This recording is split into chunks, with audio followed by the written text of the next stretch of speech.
Something happened in a conference room in Switzerland 3 weeks ago that 99% of Americans missed completely. And what went down in that room is going to change global economics, shift power balances, and potentially reshape the entire Western alliance structure that's existed since World War II. I'm not talking about some boring policy discussion. I'm talking about the moment when the United States threatened its closest allies with economic warfare over a chunk of ice most people couldn't locate on a map. And the fallout from that threat just froze $1.7 trillion in annual trade, solid. January 21st, 2026. Davos, Switzerland. President Trump sits down with NATO Secretary General Mark Rutte for what's billed as a routine meeting. 47 minutes later, they emerge and announce what Trump calls a framework for a future deal on Greenland. Cameras flash, handshakes happen, everyone smiles for the photos. But 3,000 miles away in Brussels, European Parliament members are holding an emergency session, and what they decide that same day represents one of the most significant economic ruptures in modern transatlantic history. The European Union officially suspends a comprehensive trade agreement with the United States. Not delays it, not puts it on hold for review, suspends it. A trade relationship that moves $4.6 billion between America and Europe every single day just hits pause. That's larger than Canada's entire economy. That's bigger than Russia and Australia's economies combined. And it didn't happen because of some complex trade dispute or regulatory disagreement. It happened because the President of the United States spent 3 weeks threatening to invade an ally's territory. Let me be crystal clear about what actually went down here. Because the mainstream coverage got it wrong, the financial press buried the real story, and most people have no idea how close we came to watching the North Atlantic Treaty Organization completely fracture.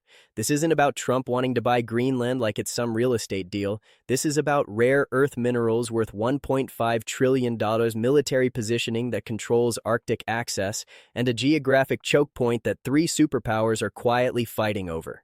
And while Washington was busy making threats and Europe was scrambling to respond, Beijing was taking notes on exactly how to exploit the whole mess. So let me walk you through what really happened. The threats that got made behind closed doors, the trade framework that collapsed, the strategic implications that nobody's talking about, and why this matters way more to your financial future than you think. First question: why does anyone care about Greenland? It's an island covered mostly in ice with a population of 57,000 people. There are suburban towns in Texas with more residents. So why is this suddenly a crisis? The answer sits underneath all that ice.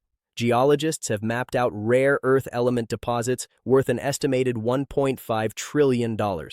We're talking about materials that are absolutely essential for modern technology: smartphones, electric vehicles, fighter jets, guided missiles, wind turbines. Everything that makes the 21st century work. And here's the problem. China currently controls roughly 70% of global rare earth production. Think about that for a second. The United States is almost entirely dependent on China for the raw materials needed to build American military hardware. That's not just an economic vulnerability, that's a national security nightmare. Greenland's Kvanefjeld deposit in the southern part of the island contains an estimated 2.9 million tons of rare earth oxides.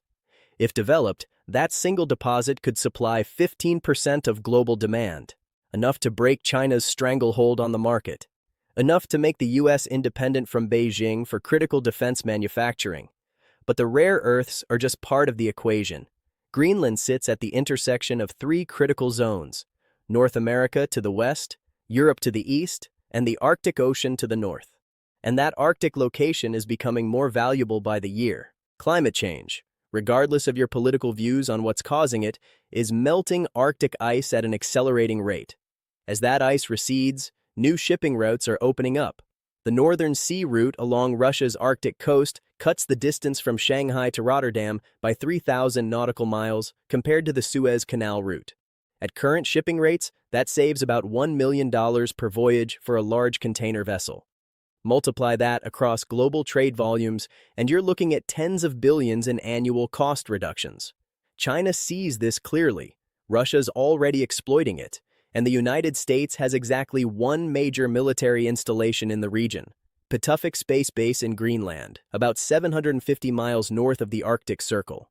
That base operates early warning radar systems that detect incoming ballistic missiles. If Russia or China launches a nuclear strike toward the US, Patuffik is what spots it first. The base is non-negotiable for American security, but here's the uncomfortable reality. It sits on Danish territory. Greenland is a self-governing territory of Denmark, which is itself part of the European Union. The US operates Patuffik under a 1951 treaty.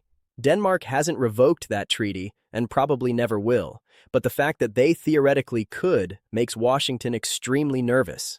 Then there's China's Arctic ambitions. In 2018, Beijing declared itself a near-Arctic state, despite being nearly 5,000 miles from the Arctic Circle.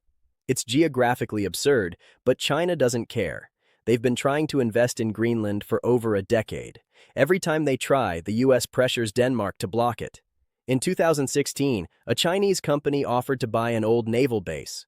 Blocked. In 2018, Chinese state-owned enterprises offered to finance 3 new airports. The US pushed Denmark to reject the funding, and Denmark ended up paying for the airports themselves. China wants access to Greenland. Not to own it, they're not that stupid. But they want mining rights, port access, a foothold in the Arctic. And every time they try, Washington blocks them. But that blocking only works as long as Greenland stays aligned with Denmark and NATO. This is the context Trump was operating in. Not irrational ego, not random real estate fantasies. Strategic calculus based on rare earths, military positioning, and Arctic control. The problem isn't that Trump wanted these things. The problem is how he tried to get them. January 7, 2026. Trump holds a press conference at Mar-a-Lago. Halfway through, someone asks about Greenland. His answer shocked the room, and I'm paraphrasing from the actual transcript here. We need Greenland for economic and military security. I'm not ruling out using military force or economic force. We have powerful tools, and if certain countries keep obstructing what's clearly in everyone's interest, they'll find out what those tools are. Military force, against a NATO ally, against a member of the defensive alliance that's been the cornerstone of Western security for 75 years. The room went silent. Then the questions started flying. Aides scrambled for damage control, but Trump doubled down. He said Denmark was being unreasonable. He said European leaders didn't understand modern threats. The reaction in Europe came fast and hard. Within 6 hours, Danish Prime Minister Mette Frederiksen held her own press conference. Her words were unambiguous. Greenland belongs to the people of Greenland. It is not for sale. Any attempt by any nation to use force against Danish territory would mean the immediate end of NATO as we know it. Read that again. The immediate end of NATO. The defensive alliance that has unified Europe and North America for 3/4 of a century, threatened with dissolution over one statement. But Trump wasn't finished escalating. January 17th, he announces that 8 specific European nations need to publicly support negotiations on Greenland's status or face economic consequences. Denmark, Norway, Sweden, Finland, Germany, France, the Netherlands, and the United Kingdom. 8 NATO allies. 10% tariffs starting February 1st. If they still refuse, 25% by June 1st. And if they continue refusing, complete trade suspension. Let me give you the actual numbers so you understand the scale of this threat. Combined, these 8 countries export approximately $450 billion worth of goods to the U.S. annually. A 10% tariff would cost American consumers and businesses $45 billion in higher prices, but it would devastate European exporters. Germany alone sends $127 billion in goods to America every year. Automobiles, machinery, pharmaceuticals, chemicals. Norway exports $64 billion, mostly energy. Netherlands $87 billion, France $52 billion, UK $61 billion.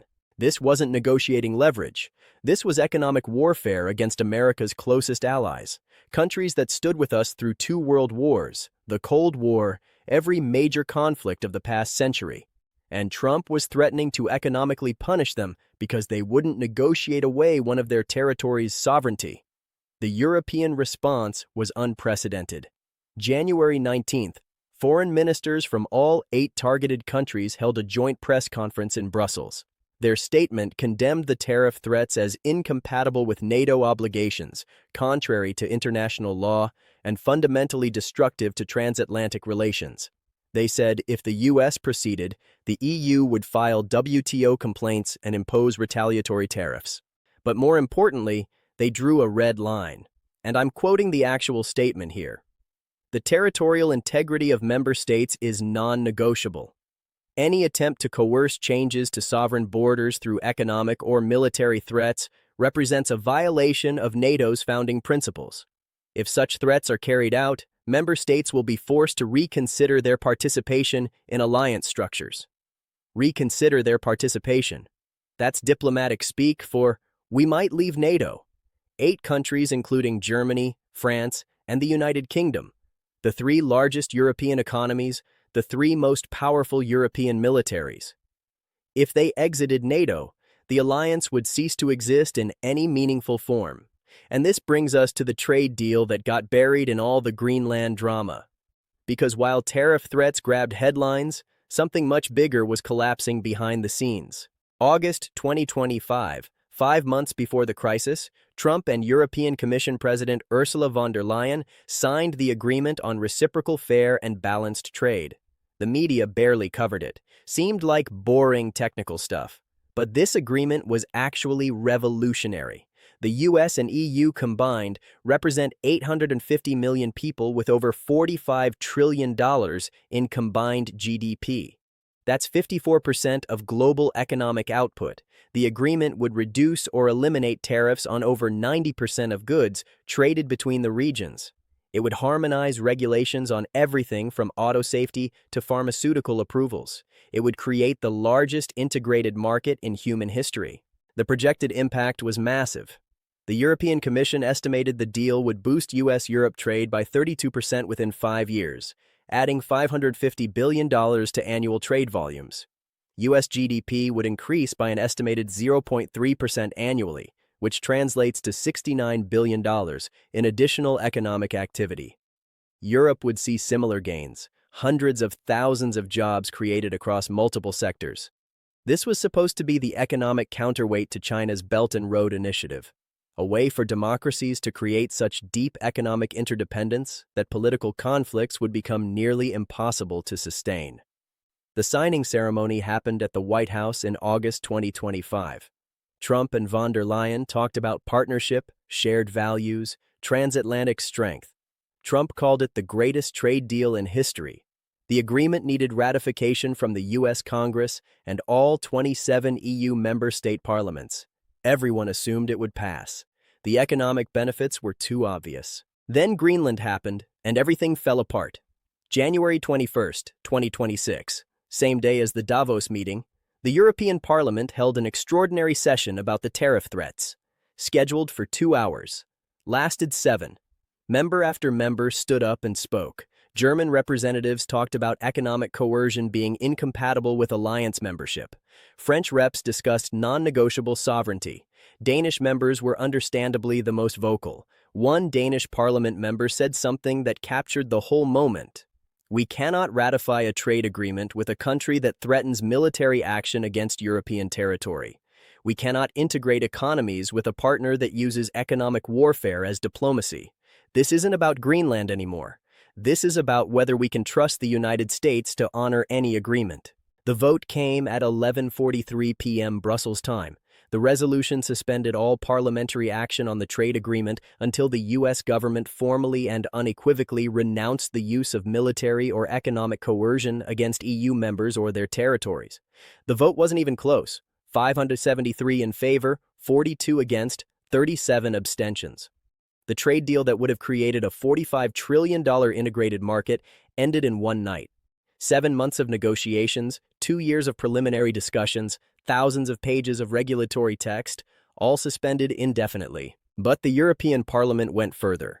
They passed a second resolution declaring that if the U.S. imposed the threatened tariffs, the EU would immediately implement retaliatory tariffs on $150 billion in American goods. And they chose targets for maximum political pain.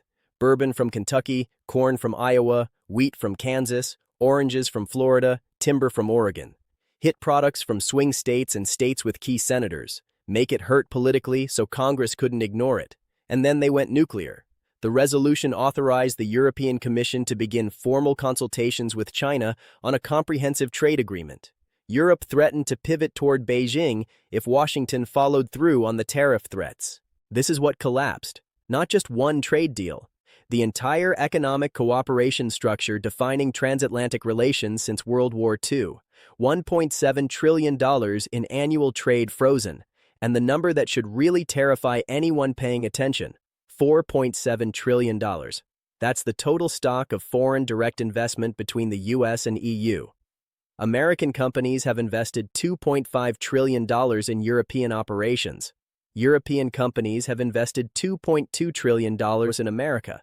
These investments represent factories, distribution networks, intellectual property, everything making modern global business function. All of it suddenly at risk. Because if the political relationship fractures, if NATO dissolves, if trade war escalates, those investments become liabilities.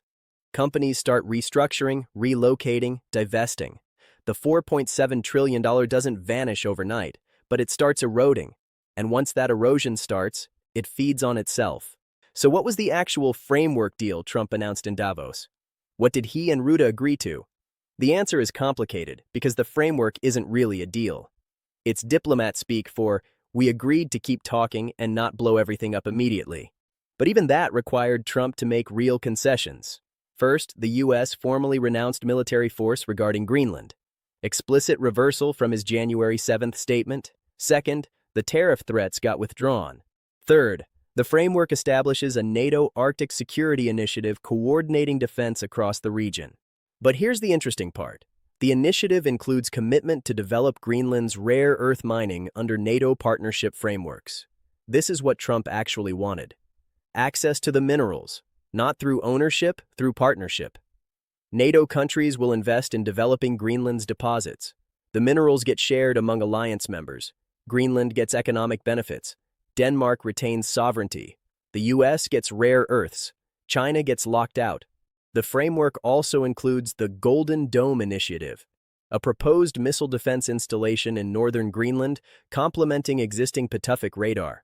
Cost estimated at $18 billion over 8 years, with the U.S. paying 60% and NATO covering the rest.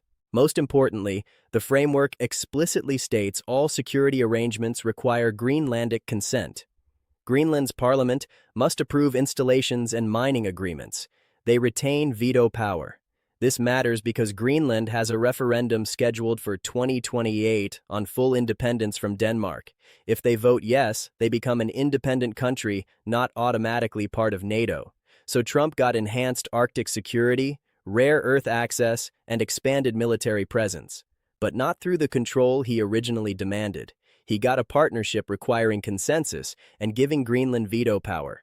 That's not a Trump-style deal. That's compromise. And the fact he agreed shows how serious the NATO crisis actually was.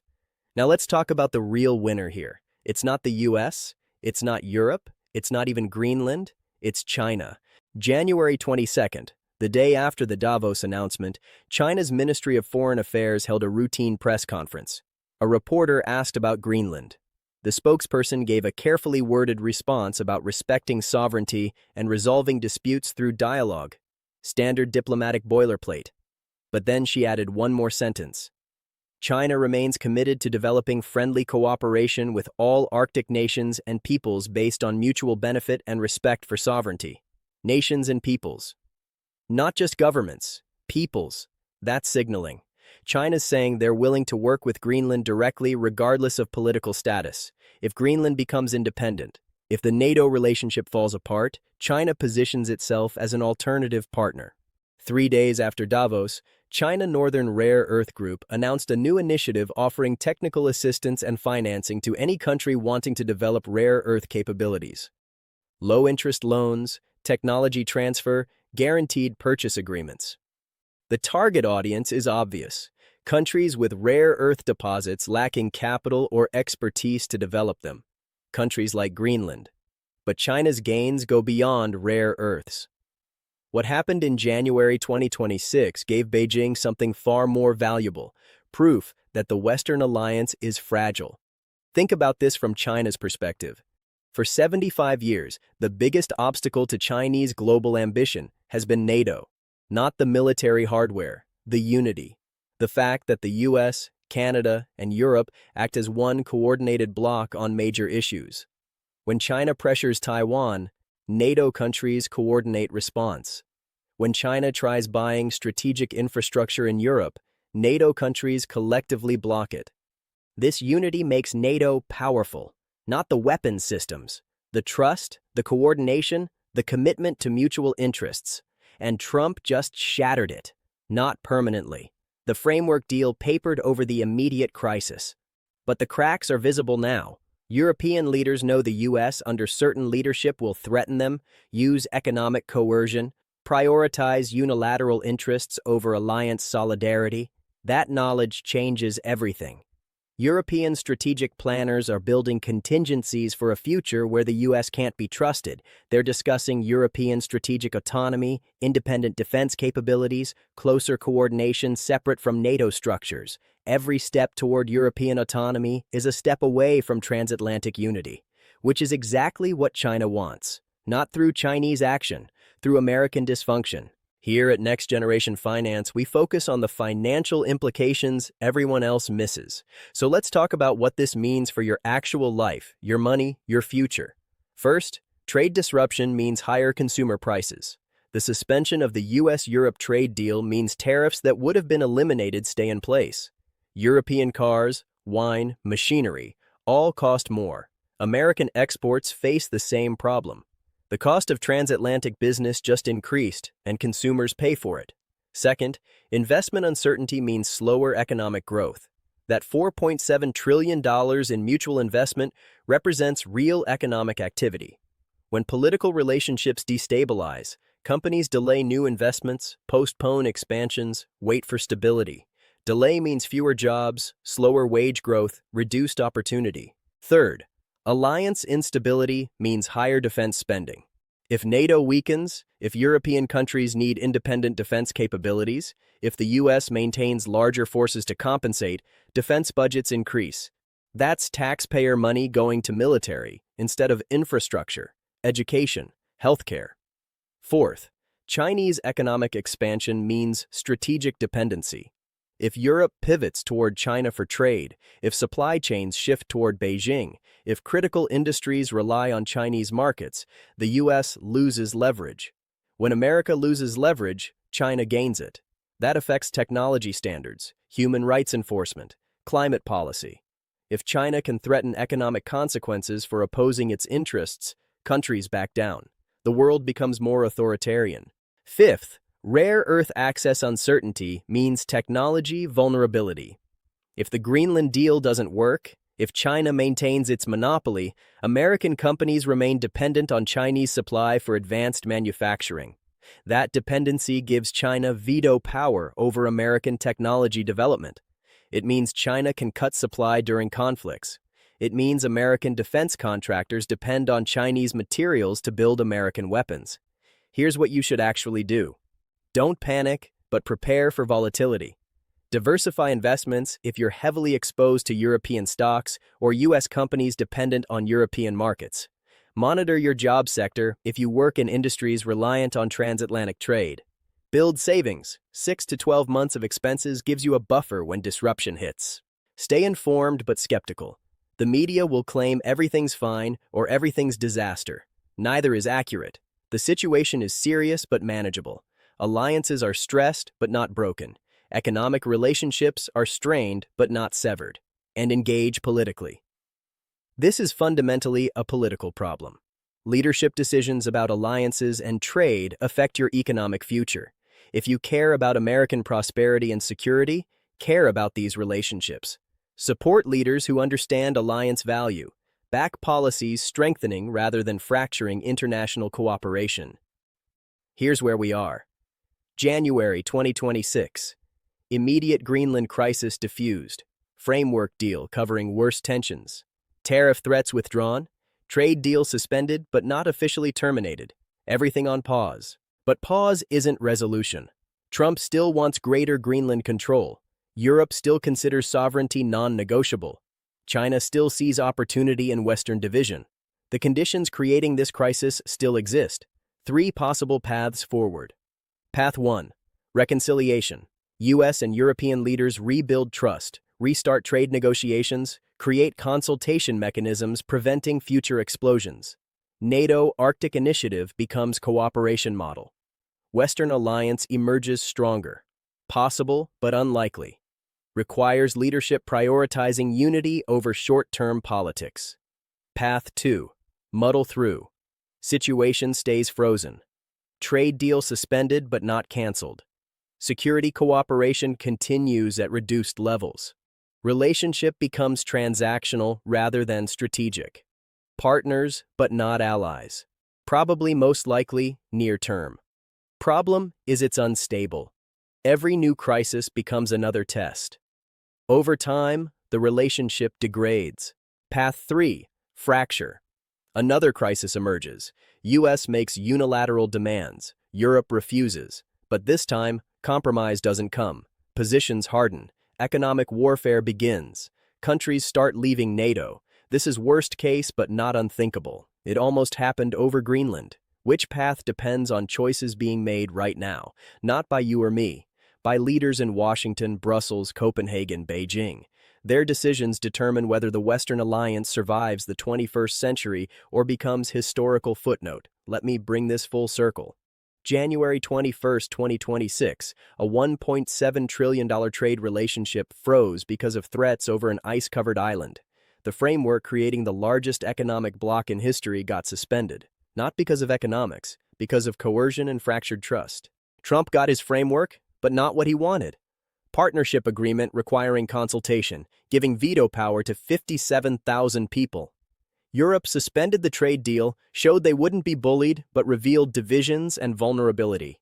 And China watched everything. They didn't cause it, but benefited from it. Every NATO crack is Beijing opportunity. Every Western disunity moment is a step toward Chinese strategic advantage.